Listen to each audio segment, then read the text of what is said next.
mamas, we are glad to have you here today. Today, I am joined by someone who is an amazing CEO of a company. She owns a company called Shorty's Candle Company. She is a TEDx speaker, an author, a comedian, a mama of boys, and let me tell you, because I know her, she's lived through some trials and some hard things in life, and she's come out shining and glowing on the other side. I'm delighted to have Georgia Vanderville with us here today. Hello, Georgia. Hi, Andrea. Thanks for having me. Oh, I'm so glad to have you. So tell us a little bit about you, where you're from, and your relationship to motherhood. My relationship to motherhood. All right. Let's see. I'm Georgia Vanderville. I'm from Reno, Nevada, and I grew up in Alaska. We moved to Lake Tahoe and then now Reno. And I've lived in several different countries because I think if you live somewhere longer than like 3 days, you officially live there. So I've lived in multiple different countries. And yeah, I have got my introduction to motherhood happened because I had sex and I created baby twice. And yeah, I don't think that's like a badge that everybody should wear. And I probably shouldn't wear it sometimes, but I get to. That's so funny. So you're super inspirational when you speak. And I know that you have lots of good things to tell mamas. And I think you're going to talk a little bit later about some other things too. But what's one thing that you would like moms to know to navigate like the tough world of parenting? To navigate the tough world of parenting, I would say that your children don't understand half of what you say to them. And I think, so for instance, when my son was 6 years old, he was going to the bathroom one day and I was standing there next to him and he's in the bathroom and I'm doing my mascara and I look over and he is just using a huge, massive amount of toilet paper. Well, I really didn't want him to use all the toilet paper. So he's taking these huge, big old long bits and he's crumpling them up and he's wiping and then tossing it in the toilet. But I can see that the toilet's going to overflow. So I said, buddy, what we need to do, let me show you a different way to use the toilet paper. What you do is you take it out and then you fold it. And then you fold it again. And then you can use that toilet paper. And then after it's done, you can actually use it. You can fold it and use it a second time. And he didn't really believe me, but he trusted me. So he pulled the toilet paper off and he folded it and he folded it and he folded it. And then he used it. He wiped and then he folded it in half again. And he looked up at me and he said, and I can use it again? I said, yeah. And he goes, no, not in that fashion. He did not understand what I understood. I was saying a completely different message than what he got. Our children do not understand what we mean all the time. They do sometimes, but there's a big gap. And when we can see that gap and bridge that gap, to us, it might feel like we're emphasizing a point that doesn't need to be emphasized, but for the child, they need that extra information. It's so true.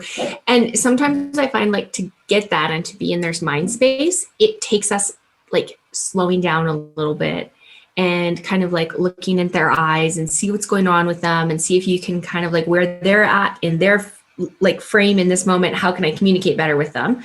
What are some of your strategies for like paying attention to helping see if your kids understand what you're actually saying? Actually, kind of what you just said, really, getting down on their level and knowing. So if somebody is on a video game, they're not understanding anything that you're saying. If somebody is looking at you and they understand, if they, I personally do not really like my peanut butter and my jelly to get mixed up. I just, for some reason, have this personal dislike for that situation. And so I want them to be able to wipe the knife off at the top of the jar. But if I just say, hey, make a peanut butter and jelly sandwich, but I don't tell them like those little tiny pieces, then they're just going to dip, slurp, blop, and there's your peanut butter and jelly sandwich. But if I calm down for a minute, show them one time, fully explain it to them, then they'll get it. Yeah, totally true. I really like the words, how come, to put in there. So I'll say to my kids, like this is what we're going to do. And the reason I want it done this way is because how come, like I explain to them why I want it done a particular way. And that seems to go very, very well in our house as well. That's a good point. So tell me, what is one thing you learned from your mom or your grandma? What is one thing I learned from my mom or my grandma? One thing that I learned from my mom, which actually I learned from watching her. So I guess I learned it from her. So my mom was extremely religious when we were growing up, but she still is, but not so crazy. And hopefully she'll never see this because she'll probably hate me for sharing this. But she was like Jesus the Carpenter meets like medieval days. And she grew up on the East Coast, like in Maryland and Delaware and over in that area, Virginia. And so she had the example of shackles. Like, do you remember like the shackles? There'd be like the head spot and the arms and like your legs. Yep. When I was in third grade, my mom built one of those. And she had 5 kids and she would actually put us in this. And then she would put a little lock on it. So when we were in trouble, she would put us in this. And it was in the back bedroom and it didn't last for very long. My brother broke it after like 2 weeks, but she didn't know what to do. She had no idea. She'd be so frustrated with things going on in the house and what she was trying to do. So my mom was a stay-at-home mom with 5 kids, and my dad would go to work. Well, she would want the house clean when he would come home. But with 5 kids, it wasn't always like that. So she would get so frustrated that she would go and she would put us in this for, 5 minutes or 10 minutes. And we were never hurt. Everybody was fine. But it was kind of like a timeout chair that we couldn't get up and run away from. And with 5 little kids, little kids don't sit, especially with 5. You can't force them to. So this was a way to keep us still. Well, I remember, so now fast forward to who I am now. I did not build shackles, but I will tell you that I'm not the perfect mom.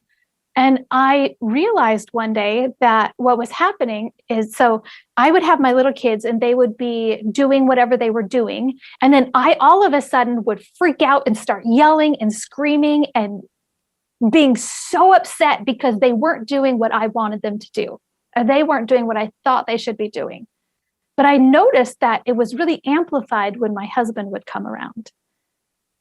And I realized what was happening, that I had actually learned this pattern from my mom, was I would watch him, and if they were doing something, he would react in a certain way. So I had decided that if I reacted first, and even worse than he probably would, then he didn't have to. And then I didn't have to deal with what was going on with him. And when I realized this, I had this flashback to being in 3rd grade. And I was sitting on the couch and I could see my parents. We had a swinging door. You'd walk from the living room into the kitchen.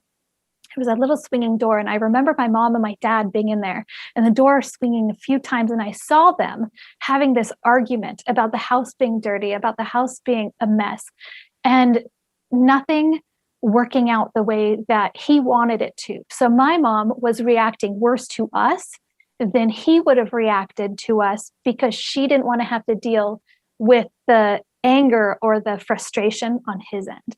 And I noticed that I was carrying that forward.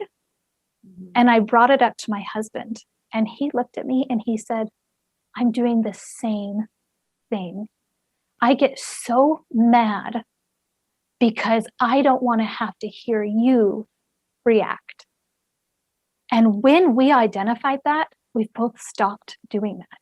We don't have those, we still argue, but we don't have those blowout, angry fights, especially over the kids, to the kids, about the kids, around the kids. It has made a world of difference. So being able to look back and say, I see where that came from, has been a huge help for me to be a better mom. Yeah, totally. And when you get stuck, because I've been there too, where I find my mother's looking back at me in the mirror and I'm like, whoa, how did I do that? Right. And And behaviors that I didn't like as a child, I've been able to alter in my own parenting because of that. So I totally get that. Thank you very much for sharing with us and joining us and keeping us entertained and being real. It was so fun to have you here. Thank you so much. Definitely. Thank you so much for having me.